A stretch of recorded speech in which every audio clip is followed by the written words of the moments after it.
This is MIcornus Phokane, the leader and the founder of Church Governance Solutions. We are continuing to speak about qualifications of spiritual leaders. Qualifications of spiritual leaders. And we have actually touched some few in part 1, 2, and 3 in the past. And we continue today with part 4 of this great topic. And we are speaking to those people who are desiring to become church leaders and those leaders that are busy appointing leaders as well to become church leaders. And we have mentioned that there are those that actually appoint themselves to become leaders, and they go out and open a church at the street corner somewhere. And they are actually calling themselves pastors and apostles and church leaders actually that are actually qualifying themselves.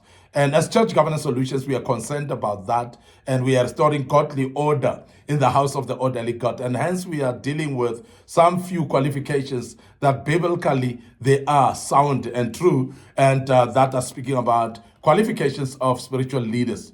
Now, the first one that I want to deal with is the spiritual leader should not be pugnacious. And pugnacious, the word pugnacious might be just a serious, bombastic term, but it means you must not be a fighter. You must not be a fighter, because we have seen people that cannot control their temper, and they become spiritual leaders, and they solve their issues with their fists. They fight. They actually solve disputes with their fists. They become violent when they solve disputes because they just cannot take no to no, and therefore also they want to convince people because by fighting physically. And you have seen leaders like that, and you cannot actually relate to this to spiritual leadership. And I'm sure it might actually be appropriate and relevant maybe in political leadership and other ways or other spaces. But in spiritual leadership, that is just something that's not acceptable at all. So we want to emphasize as Church Governance Solutions that when you are a leader that solves situations through your fist, and you are being violent, you are fighting for every single thing that is when you're trying to solve problems, you're giving blows and strikes and so on when you are solving issues. That cannot be right for a person that is a spiritual leader. So an elder isn't quick-tempered. An elder must be able to be calm in situations. You cannot actually be angry. That anger cannot control your life to an extent that you cannot be sensible anymore. And that we emphasize because a spiritual leader should be somebody who's temperamental, somebody who's able to calm down in situations and not use unnecessary physical violence. So physical violence is not allowed at all by a spiritual leader. Now, the qualification of a spiritual leader must be somebody who's not actually pugnacious. And we are speaking about you must not be a fighter. So this is very important because you are dealing with people. You are dealing with individuals that are people of God. So therefore, you as a spiritual leader, you must be able to handle things with cool mind all the time. You must be able to have a gentle spirit and be able to manage things or situations actually with a gentle spirit, and let people actually be able to receive your gentleness more than your fighting spirit. And I know there's those leaders that actually use anger and fight actually instead of solving things gently.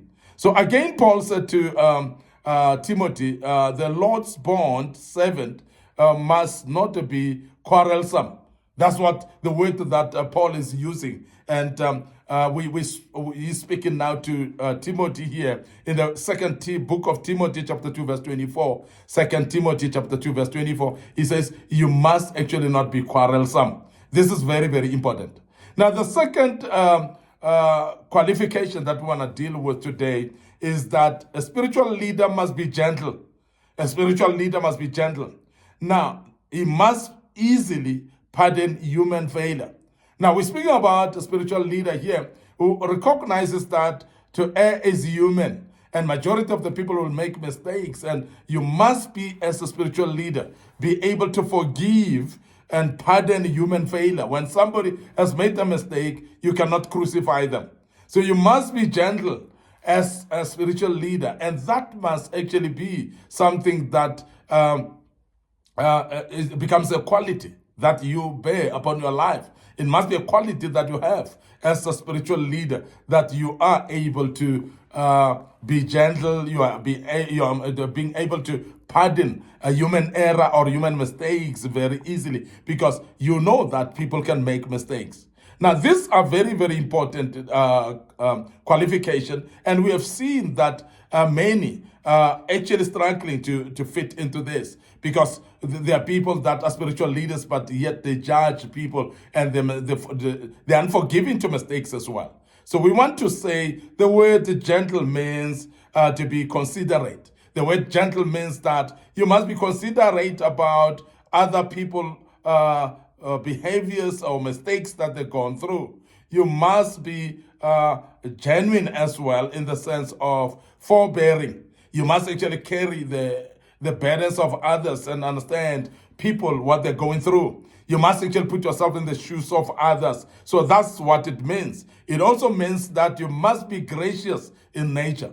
Now, people that are not gracious in nature are people that think that they are self-righteous themselves. They are people that feel that they are not fallible themselves. They don't make mistakes, and others only make mistakes. And therefore, they cannot be gracious towards others. They cannot be gentle towards others. But a spiritual leader should be able to be gracious towards the people, and make sure that you are actually gentle towards people as well. Very, very important that we mention that.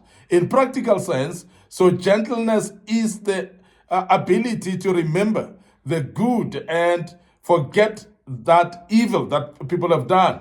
And I want to emphasize that there are two sides of the people. There are two sides of every individual. So you don't look at the evil or the mistake or the bad part that somebody has done only. You must be able to turn people around and look at the good that they've done as well. And that is in real essence, if we are going to look at someone who is a spiritual leader, so that you are able to forgive others. You don't keep a record of wrongs people have done or committed against you as a spiritual leader. And this is also emphasized in the book of 1 Corinthians chapter 13 verse 5, where it speaks about love doesn't keep records of wrongs. So when you are actually dealing with people as a spiritual leader, you must not keep records of wrongs. You must be able to forgive. You must be able to forgive and forget, and pass by, and make sure that those people that you're forgiven, you don't go back to that thing that they've done or the mistakes that they've done before.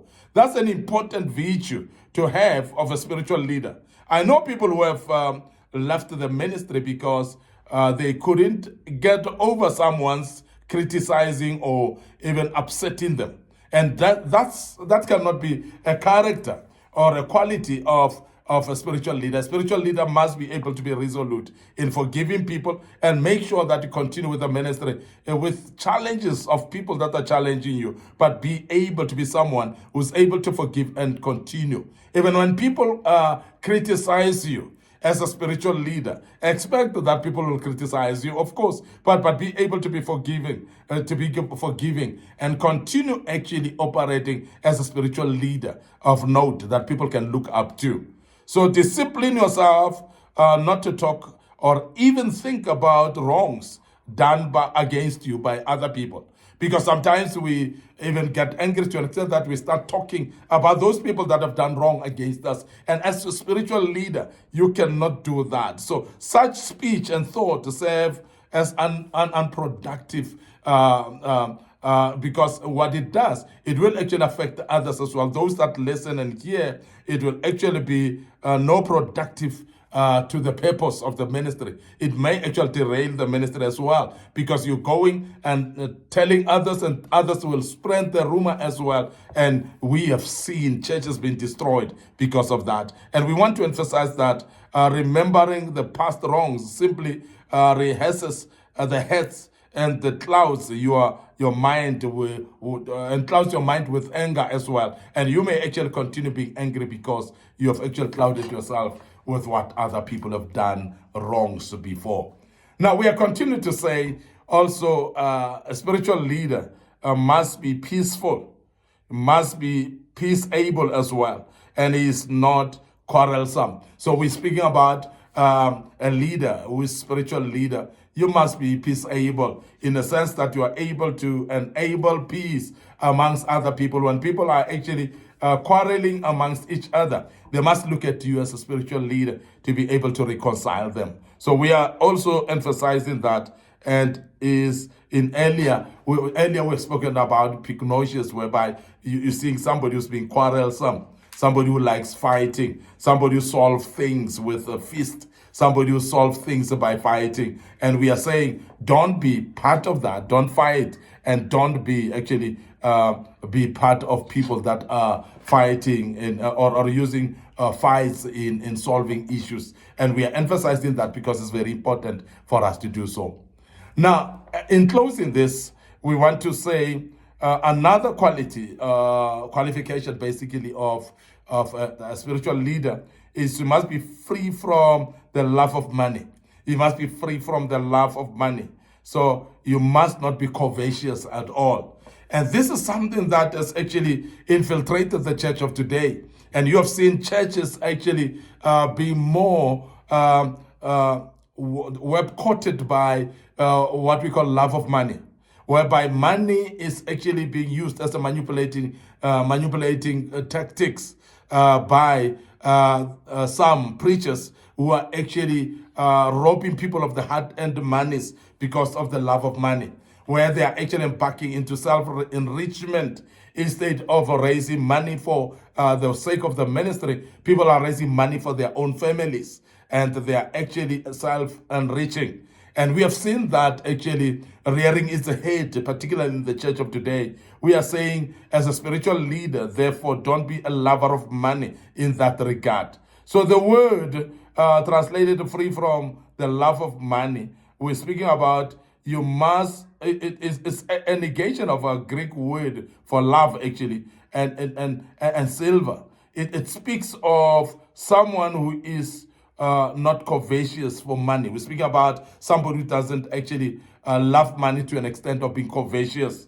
So love of money can corrupt a man's ministry because it is actually tempting him to view people as a means by which he can run, or he can make himself rich, or he can actually become wealthy through people. So every single individual that is seen in the church is seen as somebody who's bringing money. Somebody's going to make them rich. And when it does so, it becomes actually a corrupt way of manipulating people for money. And ministries fall at this particular point. And we want to emphasize that as a leader, a spiritual leader, so be careful that money can actually break your church. It can actually destroy it when you love money to that extent of being covetous. So we want to end up here today. Your host, MIcornus Phokane.